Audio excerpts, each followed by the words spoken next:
L'or est en train de battre tous les records depuis quelques mois, tu l'as probablement remarqué, et d'ailleurs les banques centrales investissent actuellement en masse. Et de ton côté, tu dis, eh bien, comment tu pourrais profiter de cette opportunité, et d'ailleurs, pourquoi c'est intéressant d'investir dans de l'or. Dans cette vidéo, je te propose donc simplement de te présenter les raisons qui font que c'est pertinent d'avoir des ETF or dans son portefeuille, et également je vais te proposer bien évidemment 3 possibilités.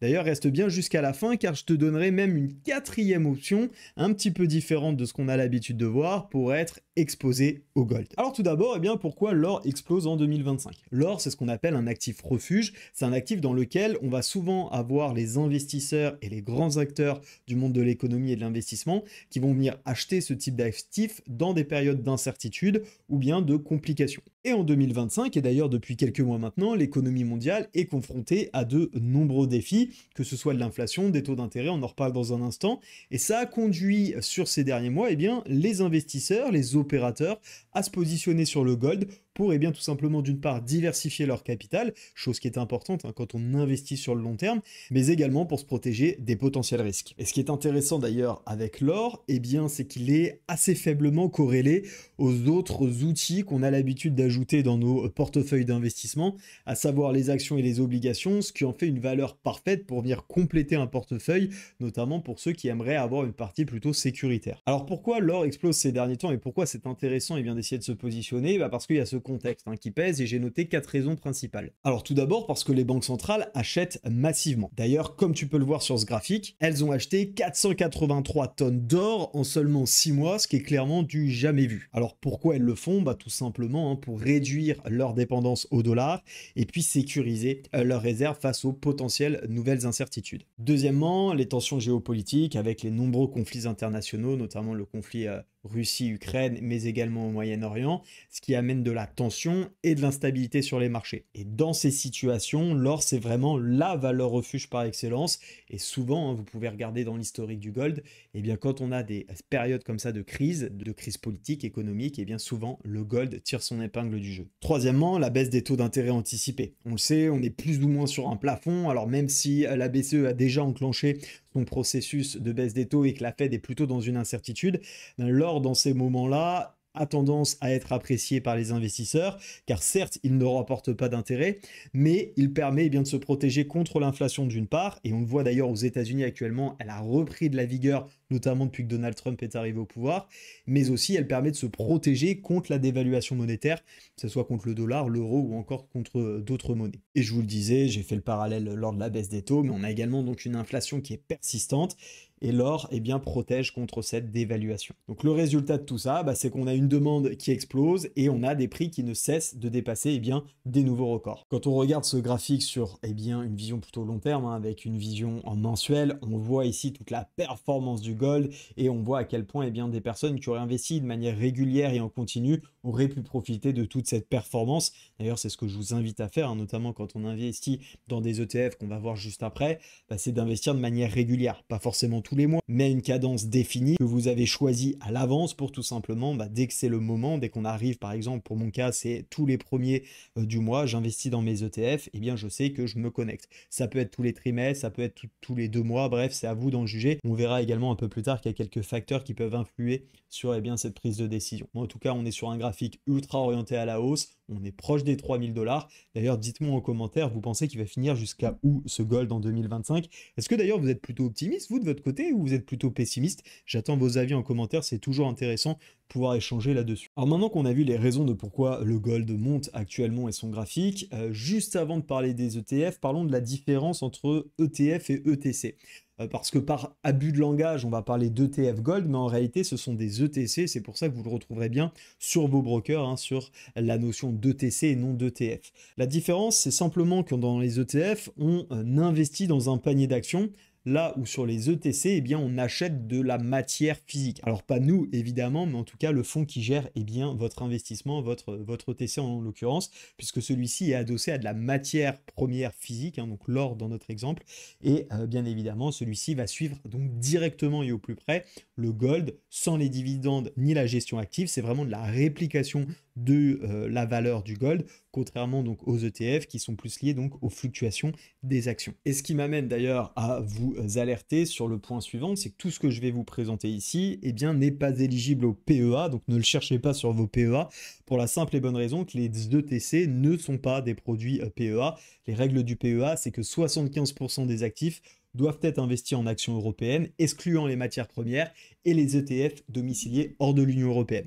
Donc clairement, on est en plein dedans, donc c'est une des raisons qui fait qu'effectivement, eh bien, on n'a pas ces possibilités d'investir l'or dans le PEA. Alors vous allez me dire, bah, comment on fait? Bah, simplement, on ouvre un compte titre. Hein, c'est un compte qui a moins d'avantages fiscaux pour les Français en tout cas que l'enveloppe du PEA, mais elle permet de s'exposer à l'or. Et pour ma part, je le fais d'ailleurs au travers de XTB pour une simple et bonne raison, c'est qu'on a tout simplement accès aux ETF que je vais vous présenter juste après, bien évidemment à plus de 3600 actions aussi, et surtout ce qui est très intéressant avec XTB, c'est que d'une part, on a, alors je sais plus où c'est indiqué sur leur site, mais peu importe, je vous confirme que c'est le cas, on n'a pas de frais sur les actions et les achats d'ETF, voilà, juste ici, 0% pardon, de commission sur les actions et les ETF, dans la limite de 100 000 euros investis par mois. Pour ma part, je ne suis pas concerné, donc ça me va très bien et j'ai pas du coup de frais. Si jamais vous dépassez les 100 000 euros investis par mois, il y a une commission de 0,2% qui s'applique.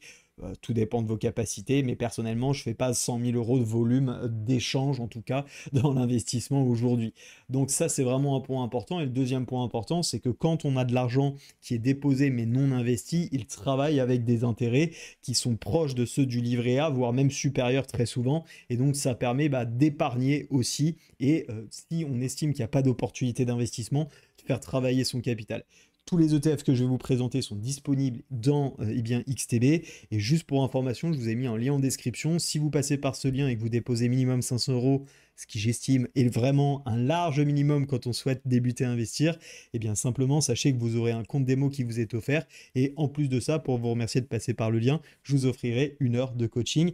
Et je vous enverrai aussi des e-books justement sur les ETF, le gold notamment, qui peuvent vous aider à mieux appréhender encore ce qu'on voit aujourd'hui dans cette vidéo. Alors bien sûr, les ETF que je vais vous présenter ne sont pas disponibles exclusivement sur XTB, hein, bien entendu, ils sont disponibles sur tous les comptes titres traditionnels. La seule chose que je vous recommande, c'est de vérifier sur vos comptes titres si vous avez peu de frais, voire pas de frais sur l'achat de vos ETF et de vos actions, car ça a un impact énorme, bien évidemment, sur la performance long terme. Donc soyez vigilants là-dessus.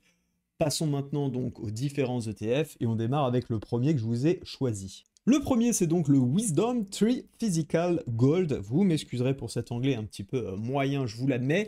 En tout cas, cet accent pas terrible. Et sachez juste que les trois que je vais vous présenter répliquent de manière complète le gold. Donc les trois vont suivre la performance du gold. On va voir que sur plusieurs années, la différence, elle est minime en termes de pourcentage. La seule chose qu'il faut avoir en tête, c'est que je vous dirai à l'issue de ces trois présentations lequel je recommande et ses raisons. Pourquoi je vous en présente trois? Simplement parce que ça permet de savoir qu'il y a plusieurs produits. En fonction de votre courtier, vous pouvez aussi potentiellement en avoir que quelques-uns. Sur XTB, les trois sont présents, donc je vous dirai plutôt lequel je vous recommande, avec également les raisons de pourquoi. On a donc ici une réplication complète de l'ETF, avec une taille de fonds assez importante à 5 milliards, ce qui est quand même assez rassurant à ce niveau-là. Dès qu'on dépasse le milliard, généralement, il y a peu de risques, donc bien évidemment c'est jamais sans risque, mais il y a quand même très très peu de risques, et on est sur une méthode de distribution de capitalisation. D'ailleurs, si ça t'intéresse et que tu n'as pas connaissance de tous ces aspects-là, sache que j'ai une formation, une initiation à l'investissement d'un peu plus de 2 heures où tu peux découvrir exactement comment bien démarrer en bourse, les bonnes pratiques, les erreurs à éviter, tout ce qu'il faut que tu saches pour vraiment être à l'aise dans ton démarrage en bourse. L'idée, c'est pas de te former à l'investissement, mais c'est surtout que tu puisses faire tes premiers pas. Et pour cela, tu as le lien qui est en description. Tu as juste à t'inscrire et tu reçois tout par mail. On a donc ici des frais de gestion, comme tu peux le voir, à 0,39. Et l'ETC donc reproduit la performance de l'indice sous-jacent au moyen d'une obligation adossée à des actifs qui est garantie par la détention du matériel précieux, du métal, pardonnez-moi, précieux. C'est ce que je vous disais. Ici, le fonds va acheter du gold en physique et c'est comme ça qu'on va pouvoir répliquer la performance. Il est domicilié à Jersey et ce qui est intéressant ici, c'est que sur les 5 dernières années, j'ai pris les 5, on aurait pu prendre un petit peu plus, peu importe, sur les 5 dernières années, on a quand même une belle performance pour ceux qui auraient investi il y a 5 ans maintenant, de 78,17%. Voilà un petit peu ce qu'il faut savoir. Ce qui est important, c'est que ce fonds, en tout cas la monnaie, c'est en dollars, donc vous êtes exposé directement au dollar. Attention, si jamais vous voulez être en euros, ça peut être un aspect important et donc peut-être envisager ici des fonds qui sont en euros parce que bien évidemment, sur l'euro ou le dollar se déprécie par rapport à l'autre, forcément ça va ajouter ou réduire la performance que vous aurez générée, surtout si vous repassez derrière sur votre monnaie de base. Le deuxième que je souhaitais vous présenter, c'est tout simplement celui d'Ivesco Physical Gold A, qui est coté à 270,56. Et ici, point intéressant par rapport au précédent, c'est qu'on a des frais qui sont bien plus faibles à ce niveau-là. On est à 0,12, on est exactement sur le même type de garantie, hein, c'est-à-dire que c'est la détention de physique de matériaux précieux. Et il est domicilié cette fois-ci en Europe. On a un fonds qui est plus valorisé en plus, enfin en tout cas qui a plus d'encours à hauteur de 18 milliards, donc ça rassure un peu plus et je le trouve notamment plus intéressant. Faut-il encore qu'il soit disponible encore une fois sur vos brokers. On voit que la performance est légèrement meilleure sur celui-ci, ça joue à très peu, ça va jouer à quelques détails. En tout cas, à 5 ans, on est à 80% et ici, vous êtes également sur un fonds qui a en tout cas la devise en dollars. Et le troisième que je vous propose, c'est tout simplement celui de iShares, BlackRock. Et donc ici, on a pareil 0,12%, quasiment la même taille de fonds. Vous voyez que c'est presque équivalent au précédent. La différence, c'est que celui-ci coûte 54,58 €. Et donc, c'est là où ça peut jouer. Qu'est-ce que j'entends par c'est là où ça peut jouer? Simplement, imaginez que vous souhaitez investir 100, 200 € par mois, que vous souhaitez investir dans le gold, mais pas que. Forcément, c'est plus facile d'investir de manière régulière quand votre ETF coûte 55 € plutôt que quand il en coûte 270. Ça vous permettra de mieux répartir. Et comme on a une taille de fonds ici, vous voyez, qui est importante et aussi des frais de gestion qui sont plutôt très bas, pour moi, ça en fait le meilleur choix. Maintenant, si sur vos brokers, il n'y a pas forcément celui-ci, n'hésitez pas bien évidemment à aller sur l'autre. Rien ne vous empêche de pousser vos recherches, effectivement, de vous assurer que ça correspond à vos attentes. Donc voilà un petit peu pour cette partie-là. Mais comme promis, je vous avais réservé, pour ceux qui sont restés jusqu'à la fin, un quatrième ETF qui cette fois-ci change un petit peu. On va voir pourquoi, parce qu'on n'est pas directement exposé au gold. Et cet ETF bonus, c'est donc le VanEck Gold Miners. Alors, quelle est la différence avec ce qu'on a vu tout à l'heure? Rappelez-vous, on est directement exposé au gold sur les 3 précédents. L'idée ici, c'est d'avoir un ETF qui reproduit la performance de l'indice sous-jacent en achetant toutes les composantes de l'indice réplication complète. Les dividendes de l'ETF sont capitalisés et réinvestis dans l'ETF. Ça signifie quoi? Ça signifie simplement qu'on n'achète pas du gold ici, on achète des actions. On achète l'ensemble de ces entreprises. Alors là, on a les 10 plus importantes. Et vous allez retrouver ici les pays, plus exactement, qui composent la répartition géographique de cet indice avec ici les secteurs. Ce qu'il faut retenir sur ce point-là, c'est que c'est intéressant parce que ça permet d'avoir une autre approche. Il cote actuellement, au moment où j'enregistre cette vidéo, à 43,70. Malgré tout, on a une taille du fonds qui certes est au-dessus d'1 milliard, mais plus petite. On a des frais qui sont aussi plus importants et sur en tout cas les 5 dernières années, il a fait une performance moindre que les ETF qui répliquent directement le gold. Alors, est-ce que ça veut dire que pour les années futures, ça va être la même chose? Ça, c'est à vous d'y songer par rapport à vos stratégies. On aurait pu aussi comparer sur un an. Je ne sais pas quelle a été sa performance sur un an. Ça fait plus de 60%. Si je me remets ici, par exemple, sur le Invesco, hop, sur un an, on avait plus 49%. Vous voyez, sur plus court terme, c'est les actions qui ont surperformé parce que généralement, quand le gold monte, les actions vont en profiter, vont aller chercher plus de performance. Mais dans les périodes difficiles pour le gold, forcément les actions subissent aussi les conséquences.